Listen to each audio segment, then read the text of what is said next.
The sun converts 5 million tons of matter into energy every second. This energy from nuclear reactions within the sun is sent out into the solar system as light and heat. The Earth receives only a small part of this energy, which we see and feel in different ways. As the sun warms the Earth, the air is also warmed. The warm air rises and cool air rushes in below, causing the conversion of sunlight into another form of solar energy, wind. Today, this turbine harnesses wind to provide some of the energy for running an amusement park near Allentown, Pennsylvania. Another example of wind use today is this turbine which helps light Clayton, New Mexico. Use of wind energy will increase in the future and help the United States to become more energy independent. But wind energy is nothing new in America. The idea of windmills was brought here by early European settlers and used in many ways to power grinding mills, and later to pump water for the steam locomotives that connected New York and San Francisco, and to supply water for farming. These early windmills were mechanical, often using a series of gears to harness energy. This energy could be stored by using the wind to pump water into an elevated storage tank. Gravity delivered the water whether the wind was blowing or not. This system was used for irrigation and household water supplies. With the coming of electric lights and appliances, wind systems were designed to generate electricity. A series of batteries was used to store this energy. Wind energy reached its peak in the United States in the 1930s and 40s, when at least 2 million windmills were in operation, providing an important source of energy for rural America. Many households had their own windmill and generator. Most of those generators produced 1 or 2 kilowatts of electricity.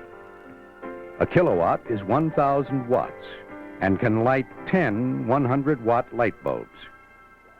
During the early 1940s, large wind generators which could provide power to many users were introduced. This power was distributed through a utility grid, a network of transmission lines which sent electricity from a central source to individual users. Towering above Grandpa's Knob near Rutland, Vermont, the Smith Putnam turbine fed electricity to a Vermont utility company. This system was designed to produce up to 1¼ megawatts of electricity. 1 megawatt equals 1 million watts, or enough electricity to light 10,000 100-watt light bulbs. But a cheaper, more convenient source of energy was sweeping the country, one that didn't require batteries, water storage tanks, or maintenance. Electric power lines from centralized coal and gas-fired power plants brought cheaper electricity to outlying areas, and wind energy was neglected. Today, increasing cost and other problems associated with conventional fuel make wind again a promising part of America's energy resources. In theory, it is possible to harness about 60% of the energy in the winds. This potentially usable power in the wind blowing across the United States in 1 year is more than the country's total power needs for that same period. Meet Marcellus Jacobs, whose work with wind spans the period from the peak of wind energy use in the 30s and 40s to the present revival of interest. We just started developing our wind plant on the ranch there in Montana, 40 miles from town. We had no electricity, and there was no hope of high lines for a good many years. So we started to devise a machine to make electricity from the wind, of which there was plenty, and built several test plants using Ford Model T rear ends. We built, I think, about a dozen and put them on ranches for 50 miles around there. And after 3 or 4 years, they proved so successful that we decided to make a business of it. Our past experience in developing and building wind energy systems proved that with the increase in energy costs A new and improved type of wind energy system would be very practical and competitive with the energy costs of fossil fuel systems now being used. There are problems with wind energy. It doesn't always blow when and where you want it, and quality machines are expensive. But solutions are being sought. The Department of Energy is testing small systems for individual use and large machines for centralized utility needs. The number of commercially available wind turbine models has grown from fewer than 20 in 1976 to 72 in 1979. Several of today's small wind machines are undergoing tests at the Department of Energy's Rocky Flats facility in Colorado. These tests are meant to provide valuable information to consumers, wind turbine manufacturers, and organizations affecting the use of wind machines, such as banks, zoning commissions, and insurance companies. There is also a Rocky Flats program to develop new advanced designs that increase the lifespan and reliability of wind machines and lower their manufacturing costs. The Department of Energy is working with NASA to develop large-scale wind machines. 4 large experimental turbines are generating power for electric utility companies. They are operating in New Mexico,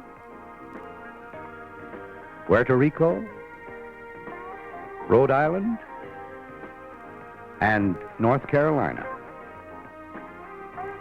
Another Department of Energy NASA project is this giant machine. Because it will produce 2.5 megawatts of power, even in areas having more moderate winds, it will be more widely usable than previous experimental models.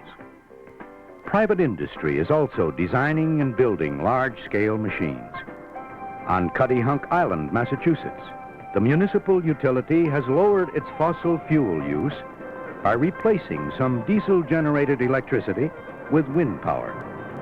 This 200-kilowatt machine was developed entirely with private funds. Public utilities, too, are interested in wind. This turbine served as a prototype for development of a megawatt-scale machine, part of Southern California Edison Company's $2 million wind energy development program.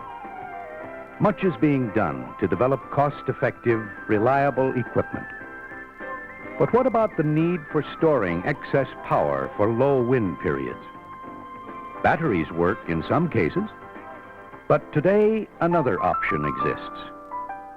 Martin Greenwald of Thompson Ridge, New York, gets some of his electricity from a 2-kilowatt windmill on his farm.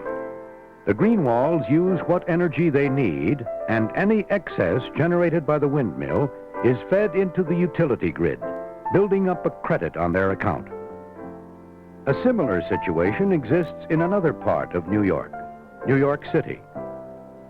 While the urban environment is generally not conducive to wind machines because of high and unpredictable turbulence caused by tall buildings, it was here that the legal precedent was established to tie in small systems with the utility grid.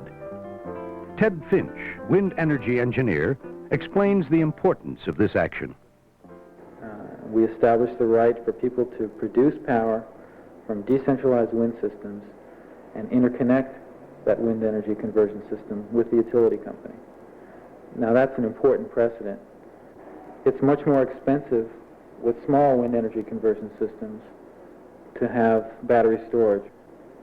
So especially with small installations, it's important to interconnect with the utility company, whereby they serve as a backup source of energy for you when your winds are low, and also where they buy back your surplus wind-derived electricity. This will enhance the economics of wind machines, and it's an important wind energy policy area to pursue. The problems are being examined and solved, and wind is being used today. This turbine in Texas heats water. These ridge-top turbines light this cross above Denver, Colorado.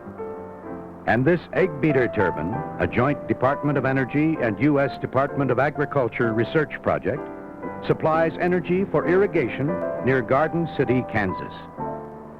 And this one provides energy to refrigerate milk on a dairy farm near Fort Collins, Colorado. These 3 turbines convert sea breeze into power for a newspaper in St. Petersburg, Florida. Wind has great potential as an energy source in America, a potential that is in the process of being realized.